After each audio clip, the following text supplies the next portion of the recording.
बिस्मिल्लाहिर्रहमानिर्रहीम। मेरे दिल के बहुत ही करीब मुस्लिम लीग नून यूथ विंग के मेरे नौजवानों, बेटों, मेरी बेटियों, भाइयों और दोस्तों, अस्सलाम वालेकुम। आगे से रिस्पॉन्स नहीं आ रहा, देखिए आप। आज मेरे सामने बैठा हुआ यूथ विंग का हर कारकुन, हर वर्कर काबिले तहसीन है,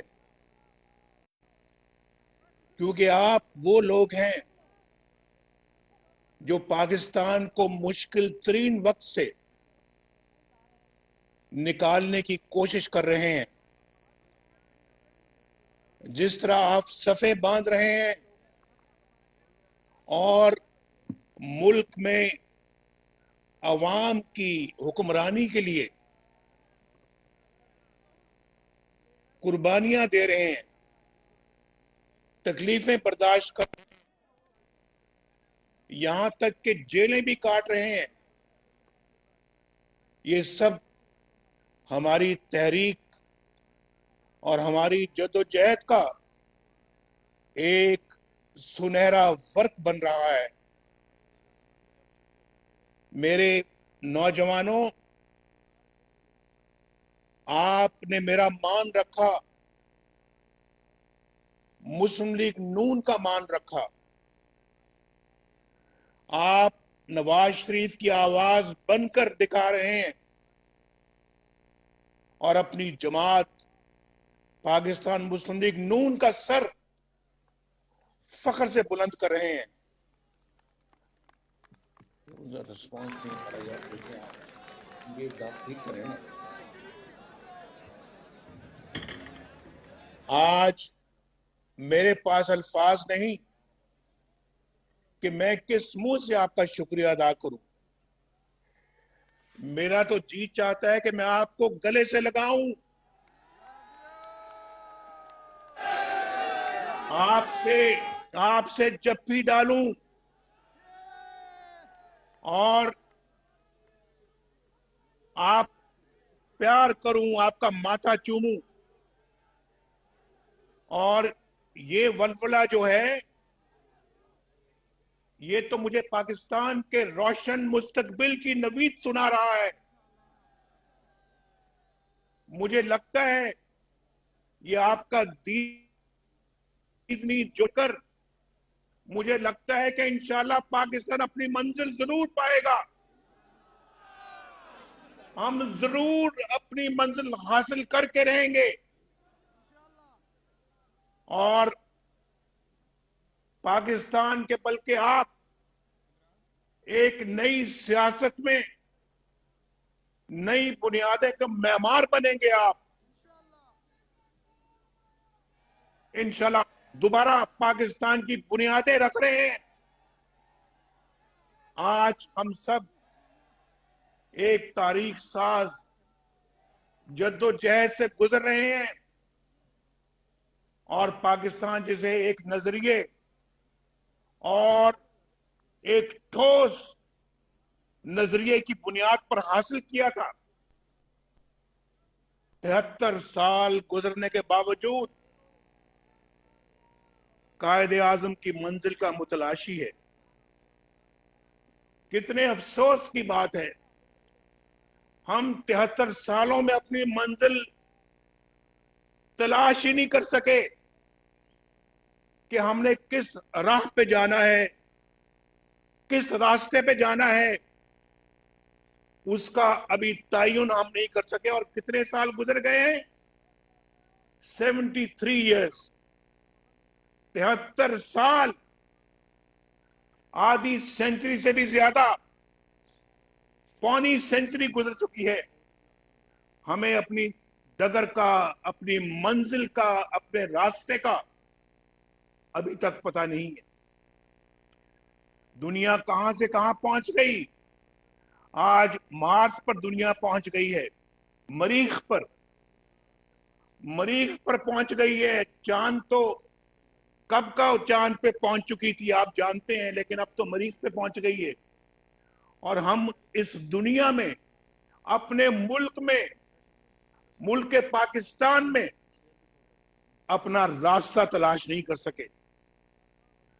वो ममालिक जो हमसे बाद में आजाद हुए और जो हमसे बहुत पीछे थे, आज हमसे बहुत आगे निकल चुके हैं। उनके मुल्क में वोट का एहतराम किया जाता है, वोट को इज्जत मिलती है, उनको आइन और कानून और दस्तूर के मुताबिक चलाया जाता है और किसी कानून के तहत चलते हैं वो मुल्क। वहां अदालतें इंसाफ करती हैं, इंसाफ बिकता नहीं है। वहां की फौज और वहां के जर्नैल शब खून नहीं मारते। वहां के जर्नैल अमेरिका में जॉन्स नहीं जाके बनाते। वहां के जर्नैल जो हैं वो आइन की पासदारी करते हैं, अपने मुल्क की रखवाली करते हैं, अपने आइन कानून का एहतराम करते हैं, अपनी अदालतों का एहतराम करते हैं, अपने सियासतदानों का एहतराम करते हैं, पार्लियामेंट का एहतराम करते हैं, रूल ऑफ लॉ का एहतराम करते हैं। लेकिन हमारे मुल्क में क्या होता है? यहां पे आइन और कानून की बार बार धज्जियां उड़ाई जाती हैं और अवाम के मजाक किया जाता है। वोट चोरी होता है, इलेक्शन मुस्लिम लीग नून जीतती है, लेकिन बिठा दिया जाता है एक सिलेक्टेड को आरटीएस बंद करके और रात के अंधेरे में बक्से बदलकर 2-2 3-3 दिन नताइज नहीं आते और कोई है अनाउंस किसी और का किया जाता है। यही वजह है मेरे भाइयों दोस्तों, यही वजह है कि हम दिन ब दिन मुआशी बदहाली की दलदल में और फंसते चले जा रहे हैं और धंसते चले जा रहे हैं। और जब भी पाकिस्तान के अंदर किसी जमहूरी हुकूमत ने तरक्की की राह पे मुल्क को डाला तो उसके रास्ते में रुकावटें खड़ी कर दी गई। क्यों भाई, क्यों आपको पाकिस्तान अच्छा नहीं लगता? एक तरक्की करता हुआ पाकिस्तान आपको बर्दाश्त नहीं है? क्यों इसके खिलाफ साजिशें कर दी शुरू हो जाती हैं? भाई इस खेल ने खुदा का खौफ करो, इस खेल ने पाकिस्तान के 22 करोड़ अवाम का मुस्तकबिल दांव पर लगा दिया है। आपको इस बात का अंदाजा है कि आप कर क्या रहे हैं? ये सब कुछ जो है ये पाकिस्तान को किधर लेके जा रहा है? आप जानते हैं भाई नौजवानों, आप जानते हैं, मेरे सामने बैठे हुए हैं आप सब इस बात के शाहिद हैं कि जब हमने 2013 में मुल्क की बागडोर संभाली तो पाकिस्तान की क्या हालत थी। 18 से 20 घंटों की यौमिया लोड शेडिंग ने पाकिस्तान के निजाम को और मईशत को मफलूज करके रख दिया था। बोलो आप इस बात के गवाह हो या नहीं? आवाज नहीं आ रही वहां से आगे से, देखिए क्या बात। बोलो इस बात के आप गवाह हैं या नहीं? थी पाकिस्तान में 20-20 घंटों की लोड शेडिंग या नहीं थी? और पाकिस्तान के अंदर दहशतगर्दी जोरों पर थी, हम धमाके होते थे, रोज रोज बेहिसाब लोग मरते थे और हिलाक हो जाते थे, और पाकिस्तान दुनिया का खतरनाक तरीन मुल्क करार दिया जा चुका था। आपको इस बात का अंदाजा है या नहीं है? अगर है तो भाई मुझे आपकी आवाज नहीं आ रही, हाथ खड़ा करके मुझे बताओ।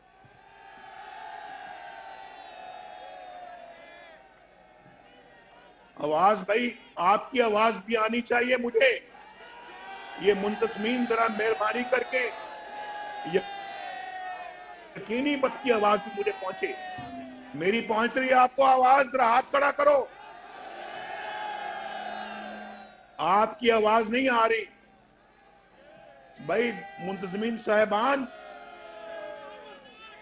आप बच्चों की आवाज भी मुझे आनी चाहिए। और मैं ये आपको बता रहा था, पाकिस्तान को दुनिया का खतरनाक तरीन मुल्क करार दे दिया गया था, और पाकिस्तान की मैशत का पहिया मफलूज था, और तरक्की की शरह बहुत कम थी, और महंगाई भी बहुत थी, और पाकिस्तान के अंदर इतनी उस वक्त बेजारी की कैफियत थी। लेकिन आपकी हुकूमत ने, नवाज शरीफ ने हालात का रोना नहीं रोया, और ना पिछली हुकूमत पर इल्जामात की सियासत की। आप जानते हैं इस बात को। बल्कि सारे मसाइल को बशमूल बिजली, गैस, इन सब मसाइल को हल करने पे जोर दिया, और अपनी जिम्मेदारी समझते हुए दिन रात मेहनत की, जिसका नतीजा ये निकला कि सिर्फ 3-4 बरसों में 11,000 मेगावाट बिजली, सस्ती तरीन बिजली हमने पैदा की, और मुल्क से लोड शेडिंग की लानत को खत्म किया, और मुल्क के अंदर बदअमनी, दहशतगर्दी को खत्म किया, मुल्क में अमन बहाल किया, कराची समेत। और पाकिस्तान की तारीख में सबसे बड़े बजट का आगाज किया, तरक्याती मंसूबों का जाल फैला दिया, 2000 किलोमीटर की नई मोटरवेज बनाई।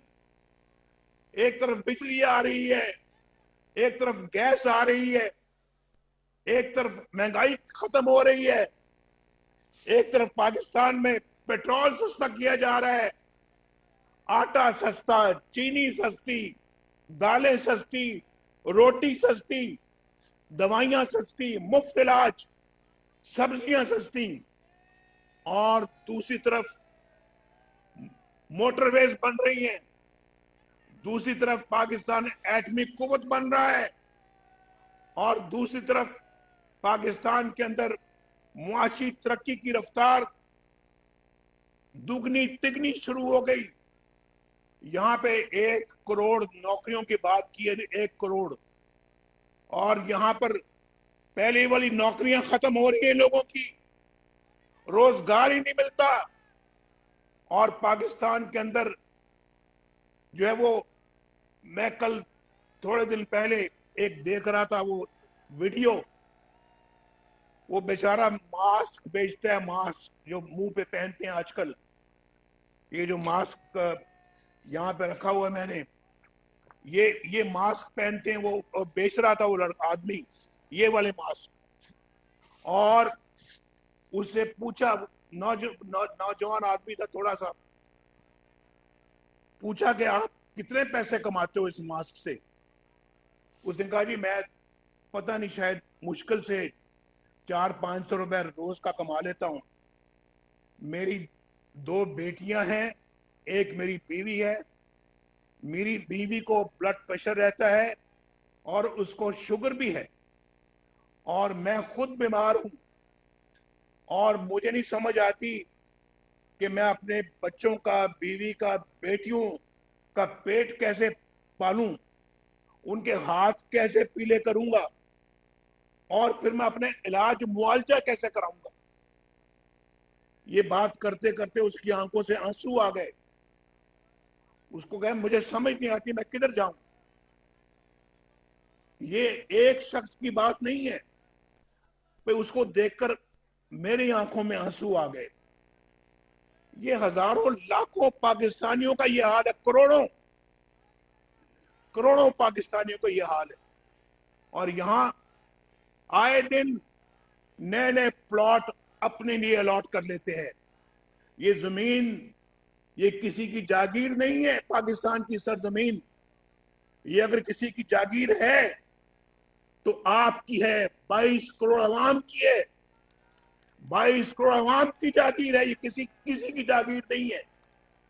और कोई समझता है कि मैं इसके प्लॉट सारे अपने लिए हासिल कर लूं, तो भाई ये पाकिस्तान के अवाम ऐसा नहीं होने देंगे। लेकिन ऐसा हो रहा है, ऐसा हो रहा है। चंद लोग अपनी जेबें भर रहे हैं, चंद लोग अपनी तिजारियां भर रहे हैं, चंद लोग सब कुछ अपने लिए इकट्ठा कर रहे हैं। और इकट्ठा करके कोई अमेरिका लेके जा रहा है, कोई ऑस्ट्रेलिया लेके जा रहा है। आपका खून पसीने की कमाई आपकी, और वहां पर जागीरें खरीद रहे हैं।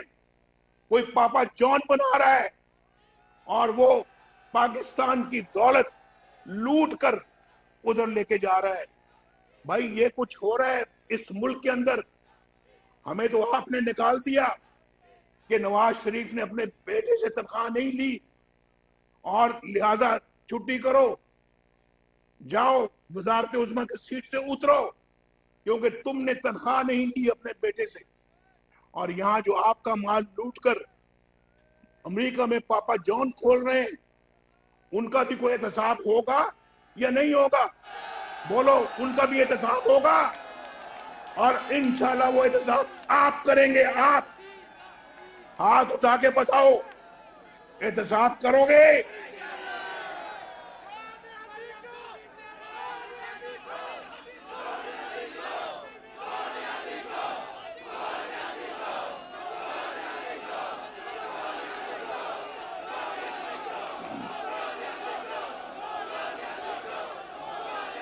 आज आज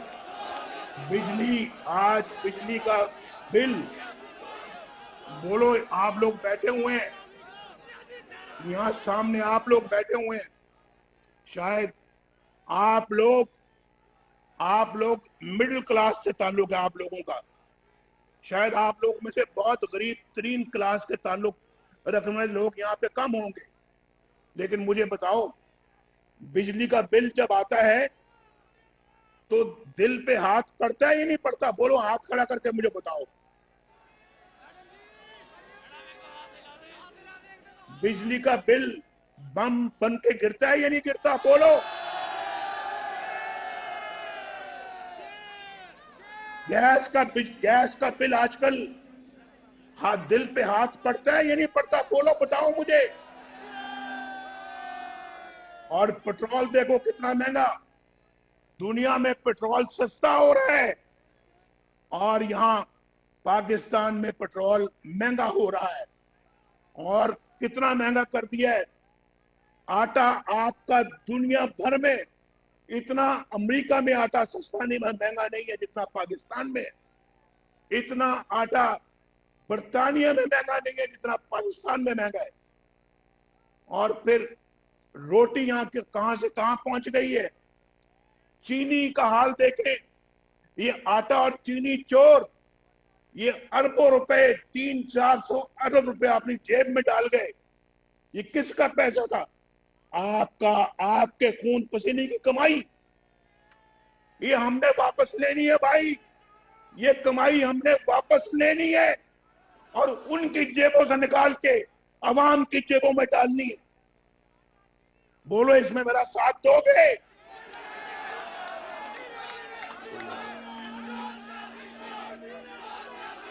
आज आज आज आवाज नहीं आ रही भाई, मेरी आवाज आ रही है आपको?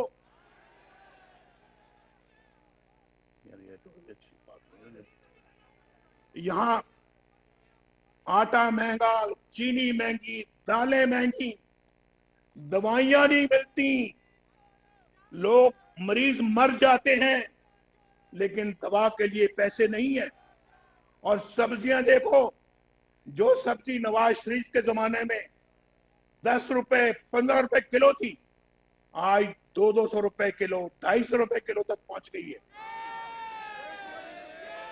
मुर्गी गोश्त में छोटा बकरे का गोश्त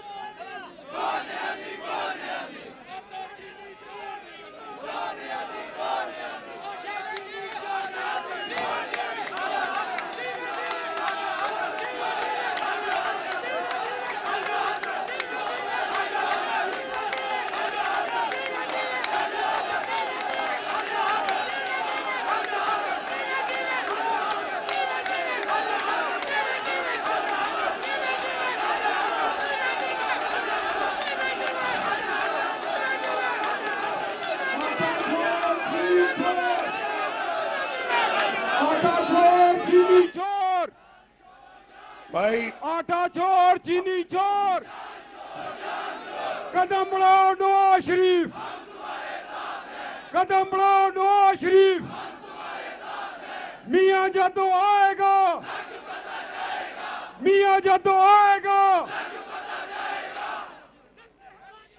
भाई, आपने देखा, आपकी आंखों ने देखा, यानी हम जिस एक बरकत थी हमारे जमाने में, बरकत थी, बरकत, अल्लाह की बरकत थी, मुल्क तेजी से आगे बढ़ रहा था, चीजें सस्ती थी, आटा दालें रोटी दवाइयां सस्ती थी, सब्जियां रोज लोग खरीद के पैसे बचाकर घर वापस आते थे, और बिजली भी सस्ती थी, गैस भी सस्ती थी, और हमारा जाना था कि चंद आइन शिकन किरदारों ने पाकिस्तान का ये हशर कर दिया है जो आज हम देख रहे हैं।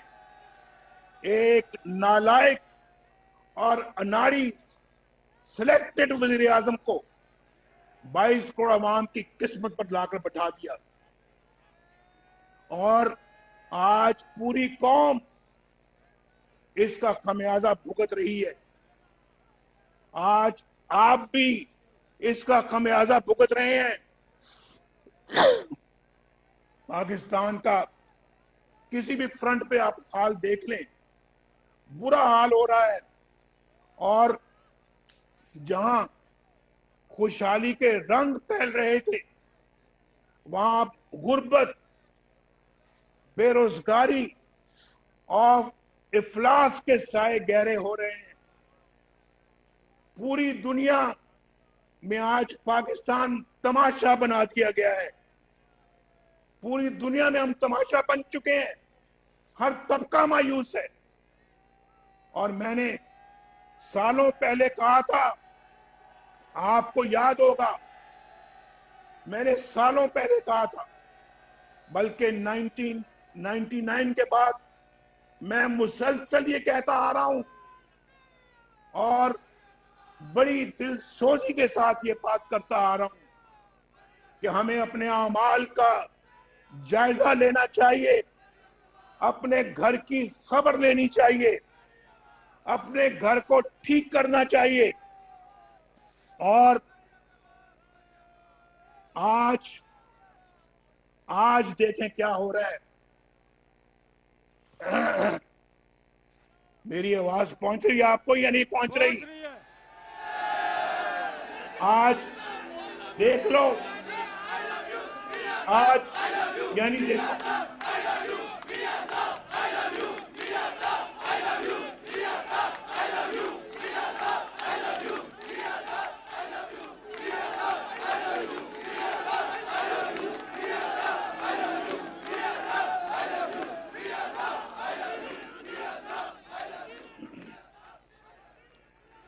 मैंने कहा था अपने घर की खबर लेनी चाहिए, लेकिन मेरी उस बात को डॉन लीक्स का नाम दे दिया गया। मेरी हुब्बुल वतनी पर सवाल उठाकर मुझे गद्दार बना दिया गया, मुझे गद्दार कहा गया और एक मुंतखब वजीर आजम के खिलाफ, मेरे अहकामात के खिलाफ फौज के इदारे में से एक जर्नैल ने लिख दिया कि मेरी ट्वीट रिजेक्टेड करके कह दिया गया और उसको पांव तले रौंदा गया। भाई आज क्या है, अंदाजा करो जरा, आज क्या हो रहा है। आज जैसे कहते हैं, जैसा करोगे वैसा भरोगे। What goes around comes around। जैसी करनी वैसी भरनी, और जैसा बोगे वैसा काटोगे। और मैंने क्या कहा था? मैंने तो कहा था कि भाई अपनी घर की खबर देनी चाहिए, और मैं वही चाहता था। मैं क्या चाहता था? मैं वही चाहता था जो बानिए पाकिस्तान मोहम्मद अली जिन्ना ने चाहा था, और मैं वही चाहता था जो पाकिस्तान का आइन बनाने वाले हमारे बड़ों ने चाहा था। मैं वही चाहता था जो पाकिस्तान के आइन में लिखा हुआ है, और मैं वही चाहता था जो हर मुहज़्ज़ब और जमहूरी मुल्क के अवाम चाहते हैं। आज मेरे भाइयों, दोस्तों, बहनों, नौजवानों, आज चीफ अवामी स्टाफ जनरल बाजवा वही अल्फाज दोहरा रहे हैं जो मैंने आज से 10-20 साल पहले दोहराए थे, जो मैंने 2 साल पहले दोहराए थे, जो मैंने 5 साल पहले दोहराए थे, जो मैंने 1990 में दोहराए थे। आज वो भी वही कह रहे हैं कि घर को ठीक करने की जरूरत है। भाई एक बार फिर मेरी सच्चाई और मेरे नजरिए पर मोहर जब्त कर दी गई, और जिस बात पर मुझे गद्दार कहा गया था, आज वही बात मुझे गद्दार कहने वाले भी कह रहे हैं। बताओ अब ये सब कुछ आपके सामने आ रहा है या नहीं आ रहा? कदम जो मैंने बढ़ाओ कहा है, नवाज शरीफ, जो मैंने कहा है, कदम व्हाट बढ़ाओ गोज नवाज अराउंड शरीफ, कम्स अराउंड। कदम बढ़ाओ नवाज शरीफ, कदम बढ़ाओ नवाज शरीफ। आसम बाजवा, आसम बाजवा, आसम बाजवा, आसम बाजवा, जनरल बाजवा।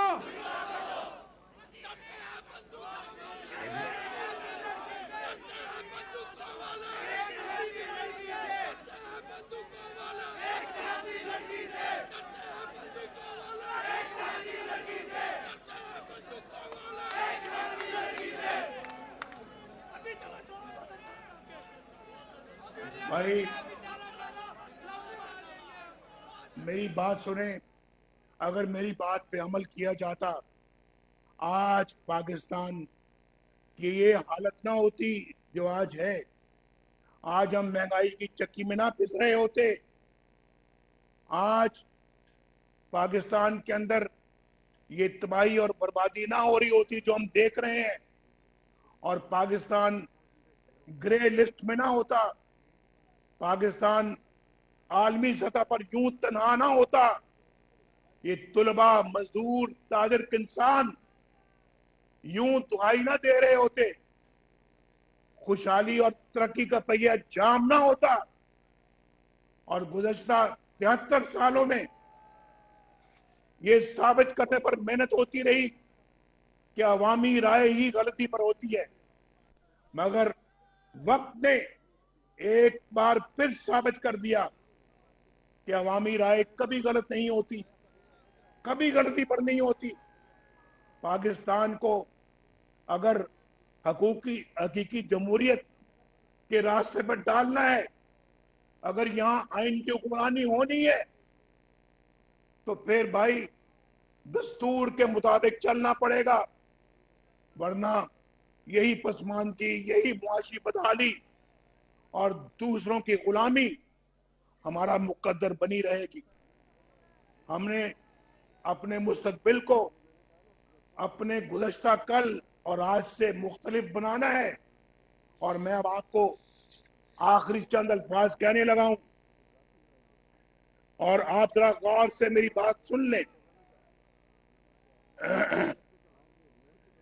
हम जो ये मैंने आपसे बातें की हैं, ये मेरा नजरिया, मेरा स्टैंड, ये मेरा बयानिया और ये मेरी जद्दोजहद आपके लिए है, आपके लिए नौजवानों, आपके लिए है, इस मुल्क की आने वाली नस्लों के लिए है। मैं ये जद्दोजहद कर कर जाते हुए अपने पाकिस्तान की मुस्तकबिल की नस्लों को वो पाकिस्तान अल्हम्दुलिल्लाह देना चाहता हूं जिसकी दुनिया में इज्जत हो, जिसका दुनिया में एहतराम हो और जो पाकिस्तान अपना सर फख्र से बुलंद करके अपनी जिंदगी गुजारे।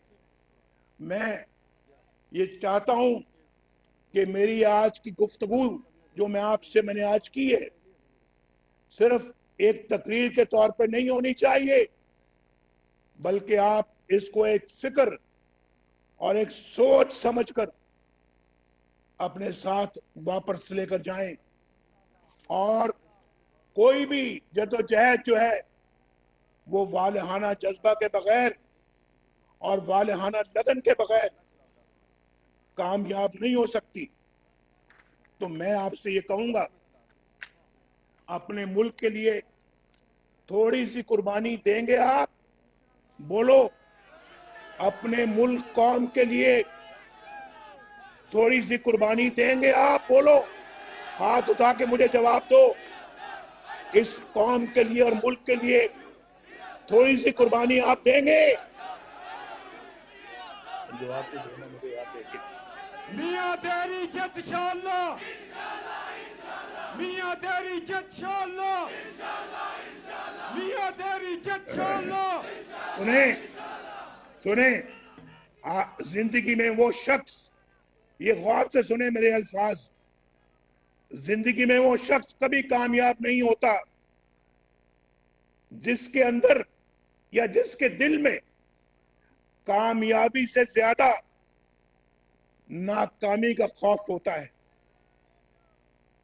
वो कभी कामयाबी नहीं होता, कभी कामयाबी नहीं पाता। वो आपने, हमने, मैंने, मरियम ने और आप सब ने बेखौफ होकर हक और सच का साथ देना है, हक और सच की जंग लड़नी है,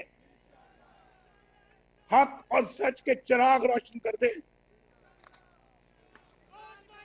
और गैर आईनी ताकतों के दागदार चेहरों को बेनकाब करना है। बोलो, ये मेरा पाकिस्तान है, ये आपका भी पाकिस्तान है। ये 22 करोड़ अवाम, 22 करोड़ में से 21.5 करोड़ गरीब लोग हैं, गरीब, शायद इससे भी ज्यादा। उनको कुछ नहीं मिलता। ये सिर्फ 2-4 लाख लोग जो ऊपर बैठे हुए हैं सब कुछ लूट के ले जाते हैं और अवाम के पास रहने को एक छोटी सी झुग्गी भी नहीं है। अवाम के पास दालें खरीदने के पैसे नहीं है, बिजली का बिल देने के पैसे नहीं है, अवाम के पास बच्चों को पढ़ाने के पैसे नहीं है, अवाम के पास बच्चों के को खिलाने के लिए सब्जी नहीं है, दूध नहीं पिला सकते बच्चों को अपने, बिजली का बिल नहीं दे सकते, गैस का बिल नहीं दे सकते। और ये सरकारी फंड पर, सरकारी अखराजात पर तनख्वाहें भी लाखों में लेते हैं।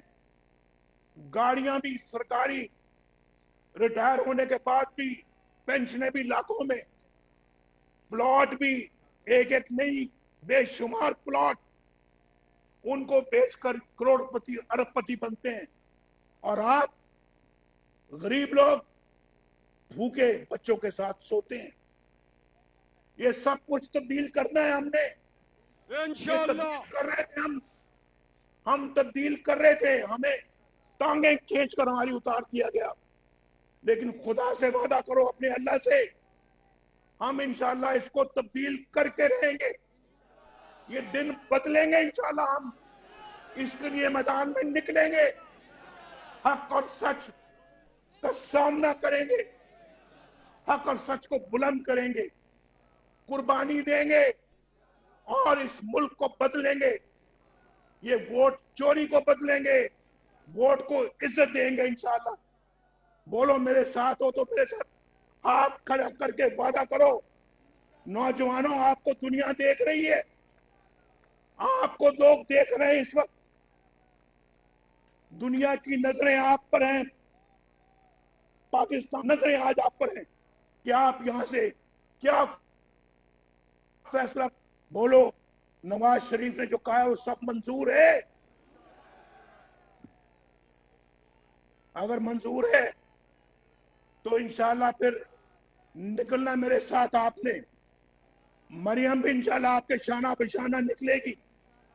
और इसको ये इसलिए इसको कहते हैं कि मरियम को हम अपना जो है ना, वी विल स्मैश हर, यानी इसको खत्म कर देंगे।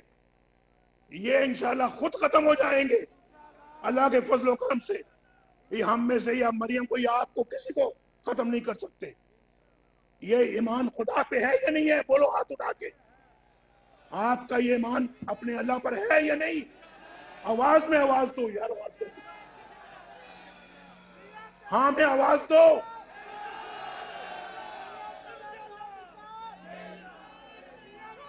आगे इम्तिहान की घड़ियां आ रही हैं, अब इम्तिहान की घड़ियां आ रही हैं। और मरियम को उन्होंने 26 तारीख को बुलाया है फिर पेश होने के लिए। कुछ नहीं उनके पास, कुछ नहीं है। सिर्फ मरियम को वो अपना चाहते हैं कि इसको किसी ना किसी तरीके से गिरफ्तार करके जेल में डालें। ये धोखेबाजी है, ज्यादती है, जुल्म है। हम इसको कबूल नहीं करेंगे। और आपने मेरे करना है कि आप भी इसको कबूल नहीं करेंगे। मेरे साथ मिलकर नारा लगाओ, पाकिस्तान मुस्लिम लीग यूथ विंग